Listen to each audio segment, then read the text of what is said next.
How do we approach building a stronger community as a state SNA professional group? Let's begin with the same definitions. Community building is promoting cohesion among a group of individuals with a common interest. SNA has the common interest of feeding bodies and fueling minds.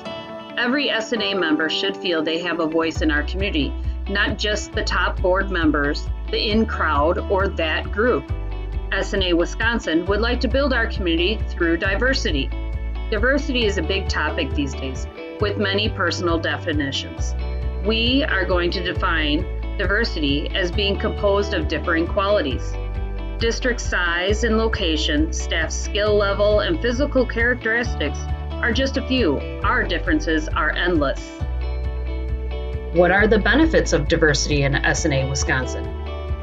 A wider range of ideas and perspectives, knowledge, strategies, applications. We all have unique strengths and weaknesses. In fact, research suggests that diversity in the learning environments leads to greater confidence in problem solving, as well as increased active thinking, engagement, and motivation. Simply stated, our differences and unique experiences provide a special opportunity for us to learn something new from each other, challenge old ways of thinking, and can even help us generate new ideas. When we prioritize diversity, members are more willing to examine and re-examine their personal perspectives, resulting in them learning more about themselves. What are my strengths and weaknesses, you might ask? We are introduced to and are given opportunities to practice new ways of collaborating when we choose diversity. We acquire an enhanced ability to think creatively and in more complex ways. Sometimes a perceived off-the-wall idea will lead to other ideas that become a solution. We are reminded we need to have the ability to adapt more quickly to a broader range of situations and environments. Being more open to differences goes hand in hand with being open to change. Our cheese has moved, and we need to keep our tennis shoes tied on these days. If we are all different, how will we foster unity in our community? First, we will start with cultural knowledge. Cultural knowledge considers ways to learn as much as possible about different kitchen cultures. What are the core beliefs, values, customs, and traditions? For example, every Tuesday is tacos. Oral communication is bilingual. Do you have a supportive administration? Is it a thaw and serve or a scratch district? Cultural knowledge is being aware of our own and other cultures, particularly cultural differences, without assigning value to those differences. For example, good, bad, right, wrong, normal, abnormal, acceptable, or unacceptable. Culture begins with our core values. What do we stand for? Our integrity and a desire to be responsible. Some of our kitchen culture is defined by our equipment, support, finances, and staff skill level. All of this impacts a kitchen's customs and traditions. Let's talk about me with cultural awareness. Consider your own culture. Ask, who am I? How do you operate your program? How would you like to operate your program? Finally, we think us with cultural sensitivity. Cultural sensitivity is accepting and respecting cultural differences. It is also the act of applying what we know about cultures for the purpose of improving our interactions with people who are different from ourselves. Consider whether you are projecting your beliefs onto others. Are you open to accepting, respecting differences, and avoiding judgment? Are you applying what you learned about other cultures? Are you treating others as they would like to be treated versus how you would like to be treated? But what about the golden rule? Treat others as you would like to be treated. The common assumption of both phrases is respect and kindness. Treating others as they would like to be treated is a reverse perspective of the golden rule. When me, them, us are added together, we foster unity in our community with cultural competence. Cultural competence is the ability to interact effectively with people from other cultures. It also means not expecting your own behaviors, beliefs, and actions to be the norm for others. It is combining cultural knowledge, awareness, and sensitivity as you continue to seek new ways to improve your interactions with others. Let's dig a little deeper. How will we feel unity in our community? Be welcoming. Be early for in-person conferences to greet members. Practice hospitality. and participate. Listen deeply to learn. Listen intently to what is said. Listen to the feelings beneath the words. Listen to yourself also. Strive to achieve a balance between listening and reflecting, as well as speaking and acting. Sometimes we get so caught up in voicing our points of view, we miss hearing others. Honor flexibility and self-identification. We often make assumptions about identities, while they may have an entirely different perspective of themselves. Work on listening for information about self-perception and self-identity.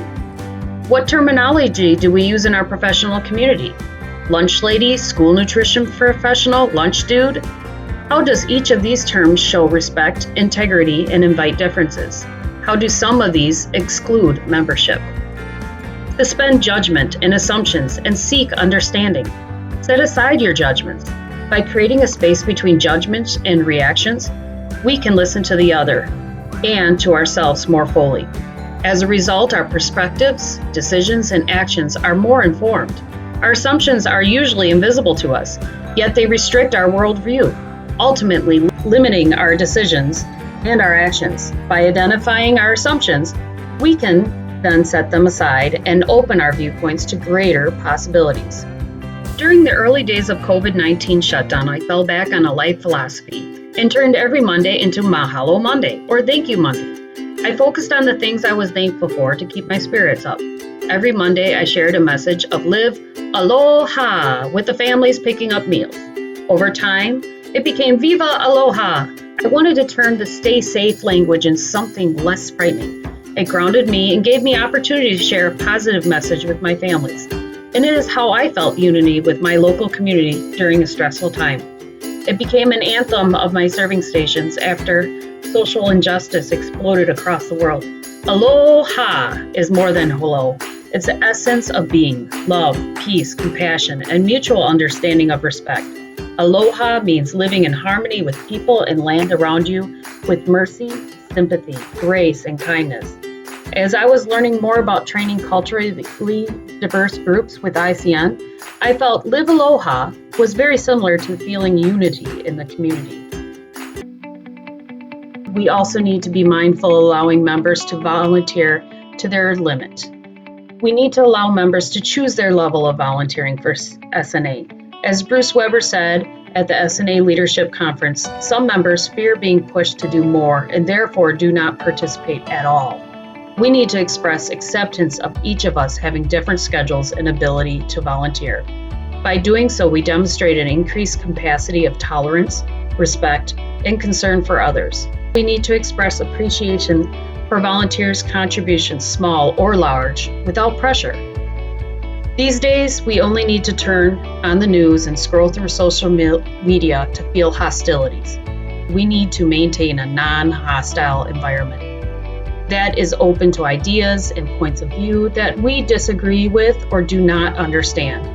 We need to be welcoming environment to ideas and differences. Nobody wants to reach out to someone that they feel may attack them. Maintaining a non-hostile environment is how we will be the light and lift each other up. Nobody is perfect. We will make mistakes. We will all experience difficulties. And when that happens, I encourage you to turn to wonder. If you find yourself disagreeing with another, becoming judgmental, or shutting down in defense, try turning to wonder. I wonder what brought them to this place. I wonder what my reaction teaches me. I wonder what they're feeling right now. You do not have to agree with another's story, but you do have to respect the right to tell their own story.